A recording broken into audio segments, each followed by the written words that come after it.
Good morning, boys and girls. It's Mr. Z here on March 20th, here to read you a story, Joha Makes a Wish. Joha Makes a Wish, a Middle Eastern Tale, by Eric A. Kimmel and Omar Rayan.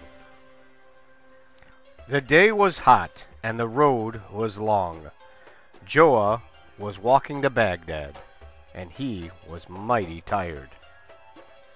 He stopped to rest in the shadow of a ruined wall. This shade feels good, Joha said to himself. Joha leaned against the wall. The old bricks gave away. He fell backwards and landed on top of a sealed jar that must have been hidden away in the wall. I wonder what's in this jar, Joha said. He grabbed the jar, and he broke open the jar's wax seal. Inside, he found a stick wrapped up in a parchment scroll. Joha read the scroll's faded letters. Stranger, you have found a wishing stick. Use it wisely.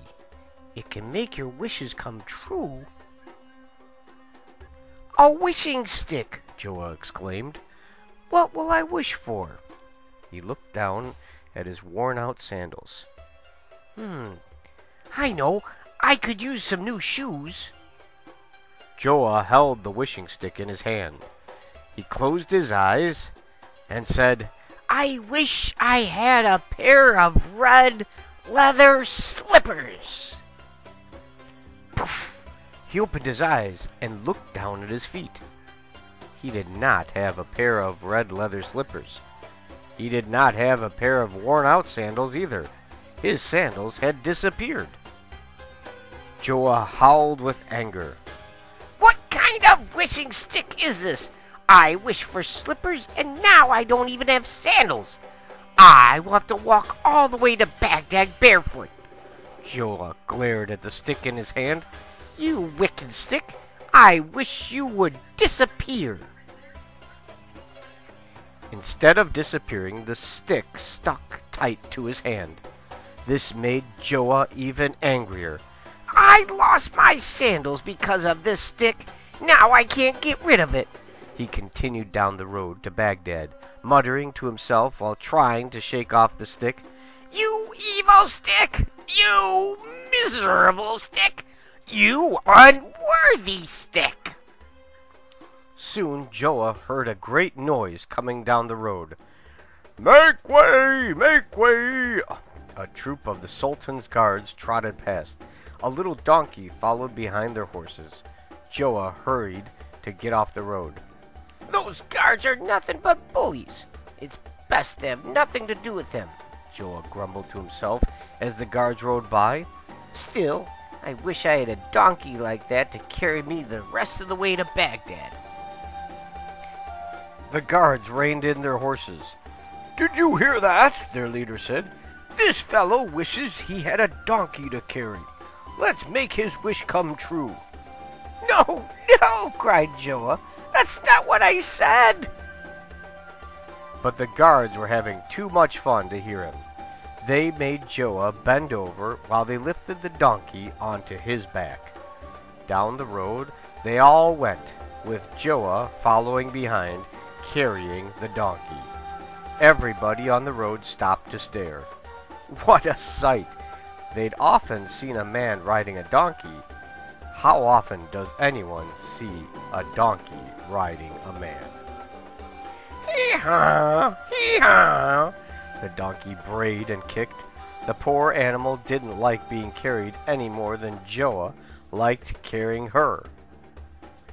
When they arrived at the city gate, the Sultan's guards allowed Joha to put the donkey down and go on his way. Everything I said so far has gotten me into trouble. It's the fault of that stick. I'm not going to say another word to anyone, Joha vowed as he entered the city. He hadn't gone far when he encountered a procession coming down the main street. It was led by the Sultan himself. Long live to the Sultan! Long live to the Sultan! Long live to the Sultan! Everyone cried as the procession went by. Everyone except Joha. The guards noticed his silence. "What's the matter with you? Why won't you wish our Sultan a long life?" "I've had terrible luck with my wishes today," Joha explained. "I'm afraid that if I wish the Sultan a long life, something dreadful will happen to him." The Sultan overheard Joha talking. "Don't be afraid," the Sultan said. "If you don't want to wish me a long life, you can wish for something else. Wish for something small. That will be enough." The Sultan pointed to a tiny wart on the end of his nose. "This wart, right here, it is bothering me for a week. I'm tired of it. Wish it to go away." "I'd rather not," Joha said. "Perhaps sitting in a dungeon will change your mind," the Sultan asked. "No," Joha replied. He took a deep breath. Holding tight to the wishing stick, he said, "I wish the wart on the Sultan's nose would disappear." No sooner had he said those words than the tiny wart began to grow. It grew until it was the size of a grape. Then it split into two. The wart kept growing and splitting until it resembled a bunch of purple grapes hanging from the Sultan's nose. The guards began to shout, "That man has bewitched the Sultan! Seize him! Off with his head! Catch him! Don't let him get away!" The guards reached for Joha, but he slipped away and ran. The Sultan's guards chased him through the winding streets.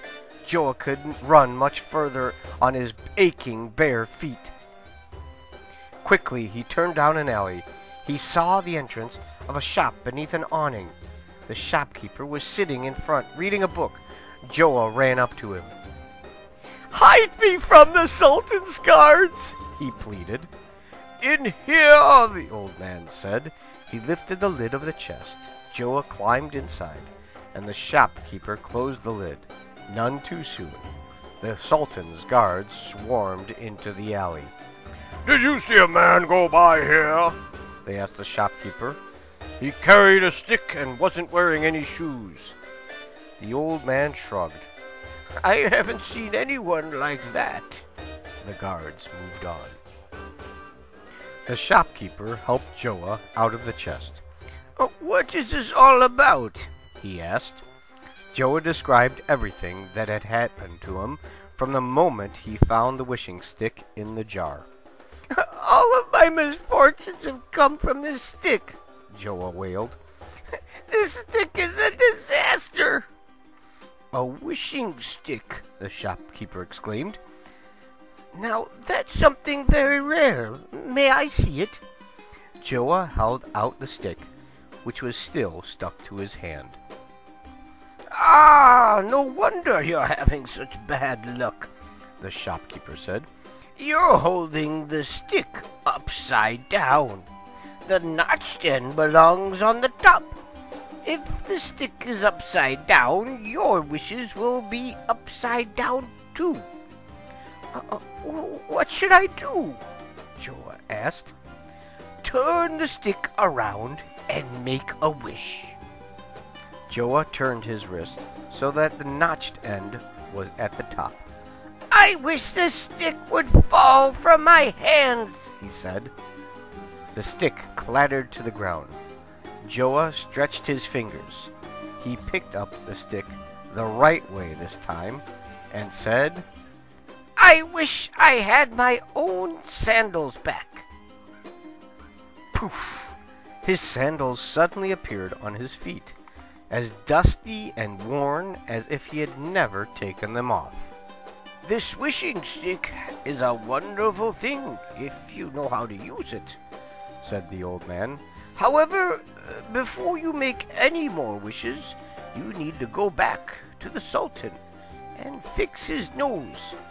It is the right thing to do." Joha agreed. He thanked the old man and walked towards the palace. He snuck by the guard and crept into the throne room. The Sultan was looking in a mirror and clutching his nose. By now, his wart looked like a whole harvest of grapes. "You!" the Sultan cried when he saw Joha. "Look what you've done to me! I've come to fix it," said Joha. He held the wishing stick with the notched end up and said, "I wish the wart on the Sultan's nose would disappear." The wand sparkled and flashed, and the wart vanished. The Sultan's nose was smooth again. Everyone congratulated Joha. The Sultan was especially pleased. "Is that really a wishing stick? May I see it?" he asked. Joha handed over the wishing stick. "I've always wanted my own wishing stick," the Sultan said.